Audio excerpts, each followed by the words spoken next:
ನಮಸ್ತೆ, ಹೇಗಿದ್ದೀರಿ ಎಲ್ಲ? ನೋಡಿ ನಾನು ಏನು ತಂದಿದ್ದೀನಿ ಅಂತ.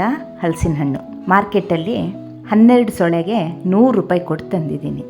ಅದೇ ಊರಲ್ಲಾದರೆ ಮಳೆಗಾಲ ಶುರುವಾಯಿತು ಅಂದರೆ ಹಲಸಿನ ಹಣ್ಣಿನ ಸುರಿಮಳೆನೋ ಸ್ಟಾರ್ಟ್ ಆಗುತ್ತೆ. ತಿನ್ನಬೇಕನ್ನೋ ಆಸೆ, ಊರಿಗೆ ಹೋಗೋಕ್ಕಾಗಲ್ಲ, ಊರಿಂದ ಕಳ್ಸೋಕ್ಕೂ ಆಗಲ್ಲ. ಹಾಗಾಗಿ ಮಾರ್ಕೆಟಲ್ಲಿ ಎಷ್ಟು ಹಣ ಹೇಳ್ತಾರೋ ಅಷ್ಟು ಕೊಟ್ಟು ತಂದು ತಿನ್ನೋದಷ್ಟೇ. ನಮಗೆಲ್ಲ ಹಲಸಿನ ಹಣ್ಣು ತಿಂದ್ರಷ್ಟೇ ಸಮಾಧಾನ ಅಲ್ಲ, ಅದರಿಂದ ವಿಧ ವಿಧವಾದ ತಿಂಡಿಗಳನ್ನು ಮಾಡ್ಕೊಂಡು ತಿಂದಾಗ ಮಾತ್ರ ಸಮಾಧಾನ. ನಾನಿವತ್ತು ಹಲಸಿನ ಹಣ್ಣಿನ ಇಡ್ಲಿ ಮಾಡ್ತಾಯಿದ್ದೀನಿ. ಅದರ ರೆಸಿಪಿನ ನಿಮ್ಮ ಜೊತೆ ಶೇರ್ ಮಾಡ್ತಿದ್ದೀನಿ. ಮಾರ್ಕೆಟಿಂದ ತಂದಿದ್ದು 12 ಸೊಳೆ, 2 ಸೊಳೆ ಹಾಗೆ ತಿಂದೆ.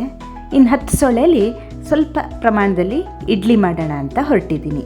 ಈ ಇಡ್ಲಿ ಮಾಡಲಿಕ್ಕೆ ನಾನೊಂದು ಮೀಡಿಯಮ್ ಸೈಜ್ನ ಲೋಟದಲ್ಲಿ ಅಕ್ಕಿನ ನೆನೆಸಿಟ್ಕೊಂಡಿದ್ದೀನಿ. 1 ಅಥವಾ 2 ಗಂಟೆಗಳ ಕಾಲ ಅಕ್ಕಿ ನೆನೆಸ್ಕೊಂಡ್ರೆ ಸಾಕು. ಒಂದು 3 ಸೊಳೆನ ಬಿಟ್ಕೊಂಡ್ಬಿಟ್ಟು ಉಳಿದ ಸೊಳೆಗಳನ್ನು ಬೀಜ ತೆಕ್ಕೊಂಡು ನಾನು ನೋಡಿ ಸಣ್ಣದಾಗಿ ಹೆಚ್ಚಿಟ್ಕೊಂಡಿದ್ದೀನಿ. ಆ 3 ಸೊಳೆನ ಯಾಕೆ ಹೆಚ್ಚಿಲ್ಲ ಅಂದರೆ ಈ ತಿಂಡಿಲಿ ಸ್ವಲ್ಪ ಟ್ವಿಸ್ಟ್ ಕೊಡೋಣ ಅಂತ ಹಾಗೆ ಇಟ್ಕೊಂಡಿದ್ದೀನಿ. ಜೊತೆಯಲ್ಲಿ ಒಂದು ಅರ್ಧ ಬಟ್ಲಾಗಷ್ಟು ಬೆಲ್ಲ ತಗೊಂಡಿದ್ದೀನಿ. ಹಣ್ಣು ತುಂಬ ಸಿಹಿ ಇರೋದ್ರಿಂದ ಬೆಲ್ಲ ಹೆಚ್ಚಬೇಕಾಗಿಲ್ಲ. ಹಾಗೆ 1 ಸ್ಪೂನ್ ಆಗೋಷ್ಟು ಅವಲಕ್ಕಿನ ನೆನೆಸಿಟ್ಕೊಂಡಿದ್ದೀನಿ. ಅವಲಕ್ಕಿನ ಇಡ್ಲಿಗೆ ಹಾಕಿದರೆ ಇಡ್ಲಿ ತುಂಬ ಮೃದುವಾಗಿ ಬರುತ್ತೆ. ಜೊತೆಯಲ್ಲಿ 2 ಏಲಕ್ಕಿ, ಒಂದು 4ರಿಂದ 5 ಕಾಳುಮೆಣಸನ್ನು ತಗೊಂಡಿದ್ದೀನಿ. ಈ ಕಾಳುಮೆಣಸು ಹಾಕೋದು ಯಾಕೆ ಅಂದರೆ ಮಳೆಗಾಲದಲ್ಲಿ ಹಲಸಿನ ಹಣ್ಣು ನೀರು ಕುಡಿದಿರುತ್ತೆ, ಥಂಡಿ ಆಗಬಾರ್ದು ಅದನ್ನು ತಿಂದರೆ ಅಂತ. ಮತ್ತೊಂದು ಅದರಲ್ಲಿರೋ ವಾಯು ಅಂಶನ ಒಡಿಲಿಕ್ಕೆ ಕಾಳುಮೆಣಸನ್ನು ಹಾಕೋಂಥದ್ದು. ನೋಡಿ, ಅಕ್ಕಿ, ಬೆಲ್ಲ, ಏಲಕ್ಕಿ, ಕಾಳುಮೆಣಸು ಹಾಗೆ ಹೆಚ್ಚಿಟ್ಟ ಹಲಸಿನ ಹಣ್ಣನ್ನು ಹಾಕ್ಕೊಂಡು ಇಡ್ಲಿ ಹದಕ್ಕೆ ನಾವಿದನ್ನು ರುಬ್ಕೊಳ್ಳೋಣ. ತೀರಾ ಫೈನ್ ಪೇಸ್ಟ್ ಮಾಡಬಾರ್ದು, ತರಿಯಾಗಿರಬೇಕು. ನೋಡಿ, ಇದೇ ನಾನು ಕೊಡ್ತಾ ಇರೋ ಟ್ವಿಸ್ಟ್. ಉಳಿದಿದ್ದ ಹಲಸಿನ ಸೊಳೆನ ಮತ್ತೆ ಸಣ್ಣದಾಗಿ ಕಟ್ ಮಾಡಿಕೊಂಡು ಹಿಟ್ಟಿಗೆ ಹಾಕ್ತಾಯಿದ್ದೀನಿ. ಹಾಗೆ ಹೆಚ್ಚಿದ ಕಾಯಿನ ಸಹ ಇದಕ್ಕೆ ನಾನು ಹಾಕ್ತಾಯಿದ್ದೀನಿ. ಈ ಹಲಸಿನ ಹಣ್ಣು ಮತ್ತು ಕಾಯಿ ಇಡ್ಲಿ ತಿನ್ನುವಾಗ ಬಾಯಿಗೆ ಸಿಕ್ಕಿದರೆ ಅದೊಂಥರ ತುಂಬ ಚೆನ್ನಾಗಿರುತ್ತೆ.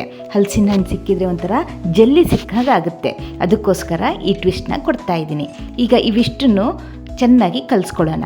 ರುಚಿಗೆ ನೋಡಿ ಸ್ವಲ್ಪ ಉಪ್ಪನ್ನು ಹಾಕಿದ್ದೀನಿ. ಹಾಗೆ ಇಡ್ಲಿ ಪ್ಲೇಟ್ನ ನಾವು ತುಪ್ಪದಲ್ಲಿ ಗ್ರೀಸ್ ಮಾಡಿಕೊಂಡು ಹಿಟ್ಟನ್ನು ಅದಕ್ಕೆ ಹಾಕಿಬಿಟ್ಟು ಹತ್ರ 25ರಿಂದ 30 ನಿಮಿಷ ಇದನ್ನು ನಾವು ಬೇಯಿಸ್ಕೋಬೇಕಾಗುತ್ತೆ. ನಿಮಗೆಲ್ಲ ಗೊತ್ತೇ ಇರ್ಬೋದು, ಈ ಹಲಸಿನ ಹಣ್ಣಿನಿಂದ ಸುಮಾರು ಥರದ ಸಿಹಿ ಪದಾರ್ಥಗಳನ್ನು ಮಾಡ್ತಾರೆ. ಇಡ್ಲಿ, ದೋಸೆ, ಮುಳ್ಕ, ಪಾಯಸ, ಹಾಗೆ ಹಲ್ವಾ, ಕೇಸರಿ ಬಾತು. ಇತ್ತೀಚೆಗೆ ನೋಡಿ ಹಲಸಿನ ಹಣ್ಣಿನ ಐಸ್ ಕ್ರೀಮ್ ಸಹ ಸಿಗ್ತಾ ಇದೆ.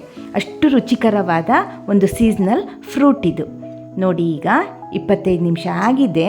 ಇಡ್ಲಿ ಬೆಂದಿದೆಯಾ ಇಲ್ಲ ಅಂತ ಚೆಕ್ ಮಾಡೋಣ. ಹೇಗೆ ಮಾಡೋದಂತ ನಿಮ್ಗೆ ಗೊತ್ತಲ್ಲ, ಸೌತೆಕಾಯಿ ಕಡುಬಲ್ಲೇ ತೋರಿಸಿದ್ದೀನಿ.